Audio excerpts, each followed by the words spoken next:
Hello and welcome, elevated members, and all of those that are just joining us for the very first time. Thank you so much. I'm very much looking forward to this particular discussion and this particular avenue. Being able to get clarity and being able to really find I'm going to call it the order of things when it comes to tapping in and tuning into your needs and wants. So, our needs and wants are just such a valuable tool and such an important concept and ability to be able to I want to say to be able to structure a life that has forward movement and that you have motivation and you have energy and willpower to want to do the things that you want to do.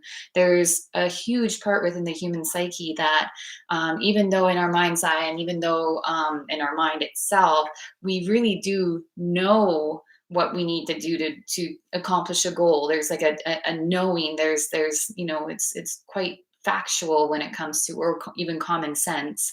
However, it's the motivation, the willpower, it's all these concepts that we have kind of put on ourselves that really prevents us, and a big part of that tends to be where we are wanting to do something, yet the need is not quite driving us to do it.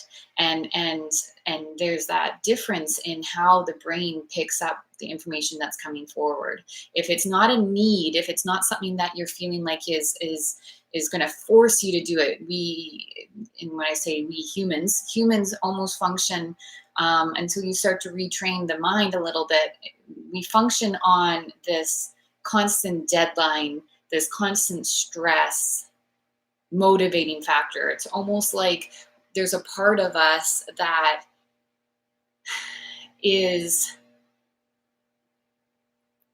is needing that life whip to be kind of there to get us to have to do something.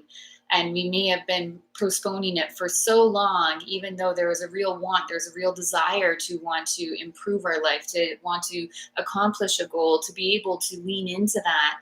And yet there is this hold, this pause, this lack of. And that can be, a lot of the time that can be the feelings that come forward. And there can be fear, there can be doubt, self-doubt, or just doubt about the situation. There can be that it's not fun to do. There can be that it's uncomfortable. So anything that's not fun and that's uncomfortable, to be perfectly honest, it can be a lot of huge forward movement that happens if you can really start to not only understand the words I'm speaking here, but also really begin to lean into and feel the words that I'm speaking, to be able to feel comfortable or choose to allow. There's this inner choosing, to allow uncomfortable sensations, to allow the uncomfortable to become comfortable is a huge, I know even for my own journey, has been such a huge mental shift, and really allowed me to start to lean into some of the things that I think, even when I express it, it's been a part of my personality that if I feel something, I can see an action step, I know if I don't take that action step right away, there will start to be a little bit of a seed of doubt. There will start to be some of that procrastination. I am, if I'm being perfectly honest, one of the biggest procrastinators, and it's been a piece that I've worked on throughout my life because I'm actually quite a motivated person. Yet, if there is uncomfortableness, if there is my feels that it just makes me want to curl back up into bed, throw the covers over top of me, and just I'll do it tomorrow. I'm not in the right mental space. I'm not in the right fill in the blank. Our ability to be able to create a story to prevent us from moving forward is uncanny. It's incredible what our mind will kind of put in our way.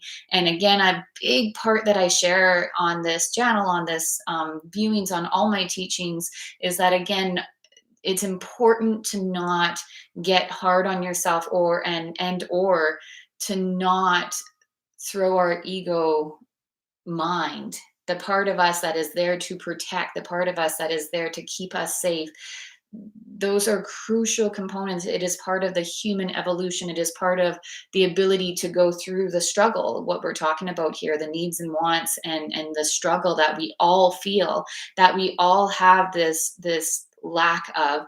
And I only say that because that's not actually the truth, but it is in this particular, and how our culture has kind of presented it, this lack of feeling like we are motivated, or lack of feeling like we can accomplish something, lack of this huge, big, massive messaging that is all around us, of it's like a lack of time, lack of resources, lack of emotional, mental health, wellness. I can't start that until I lose that weight. I can't do that until I feel 100% happy. I can't. And this constant lack, this big, huge, intricate lack of, prevents us. And it is one of those hurdles, one of those mind stories that we need to first of all start to love. We need to first of all, and a lot of people will be like, what? You need to start to love that aspect of yourself. That is, it is there for a reason, and yet at the same time it can be either a tool that you utilize to help you to move forward, or it can be the shovel that is continuously shoveling onto your, you know the death of your dreams, the death of, and that can be quite a drastic perspective shift, but it's the truth. When all of a sudden you kind of have a choice, and recognizing that you have the power to choose, it starts to really take those stories and gives you the outlook that, hey, I have choices here, and I can prioritize, and I can also begin to really make a commitment to myself. Nobody else really matters. Yes, it's important. And I do believe this, to have support, to have structure, to have action plans. I do believe that, again, in order to begin to wire the mental capacity to take in what is possible and what isn't possible, and to get really motivated and energized by the impossible. That's a big part of reshifting our internal dialogue, and reshifting how our neurons are firing, how our mental capacity is taking in our environment, is taking in what we see and perceive. So when we go into this, and again, I'm going to have a couple of segments here, we're going to go back to back. Each segment, each piece that we're going to be talking about throughout this action focused, prioritizing, and being able to really dive into the needs and wants in a really authentic, really deep way, is just the beginning stages, the beginning steps. And yet it is some of the most foundational, important aspects that, when you start to connect the unique dots, the unique, and put the pieces of your unique life mosaic together, and this is just almost a guarantee. I hate to guarantee things because I know how different each of our human experiences are. However, I guarantee that there will be an aha moment when you kind of begin to struggle along this path, and it will be a struggle. There is going to be that's just a piece, that is an element that we are, yet you don't have to. So I'm going to kind of put that as an understanding, as a like true heart to heart link. I get it, I understand it so intimately, and it doesn't ever go away. Yet being able to reshift how we get into it, and how we begin to perceive those quote unquote hurdles, life struggles, the uncomfortables, the feels. Okay, all of those. It's a pretty big package, if I'm being perfectly honest. But the more we can start to talk about it, the more we can start to activate some of those tools and lean into it, and then begin to get motivated about it. All the fun things, all the creative, all the joy, all the ability that I think, that I know all of us are searching in one capacity, or on one level or another. It's there, and it's, micro steps, baby steps, forward movement. It's okay if you pause. It's okay if you go back a couple of steps. Sometimes we have to, and sometimes we fall down that proverbial hill many, many times, each time getting ourselves up, which is beautiful. It's our also human condition that we are strong, resilient beyond belief. But as we climb that mountain, as we climb that hill, as we begin to go through those steps again, it can feel like we're just repeating things over and over again, and yet it's never the same. You have learned something from falling down. Again, it's a metaphor, but falling down that proverbial hill and then getting yourself up, resilience, and then climbing back up, is just, it's the human courage that I fall in love with humans all the time because of the amount of courage that I see such incredible, beautiful souls, the struggle that they go through, and the big T and the little t. So that's something that I teach about in my course as well. And the programs is, like the big T is something that I use the word more freely than I feel other curators, other facilitators do.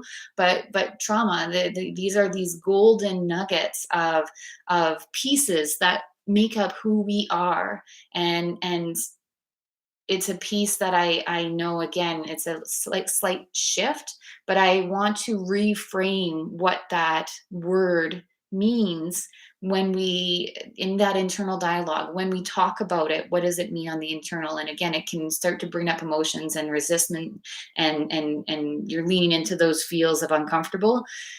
Whew, yes. Let's, like that is some of the work that I do is I want you to lean into that uncomfortable. I need you to lean into that uncomfortable because that's where our foundation starts. Okay. That's an important piece. And just a little side note, you'll hear it a lot throughout my teachings. The more and more you kind of listen in, but the big T is the trauma, the little t is time. Okay, the little t, and sometimes those are reversed. Time has this incredible power to it, and yet it's a piece that we ultimately always lean towards as an excuse and as a part of our procrastination, our very unique procrastination story. And yet time is one of the most valuable and one of the most creative and fascinating concepts that I think humans have brought forward in our reality. And so I want, and I talk about a lot of those, the big T and the little t.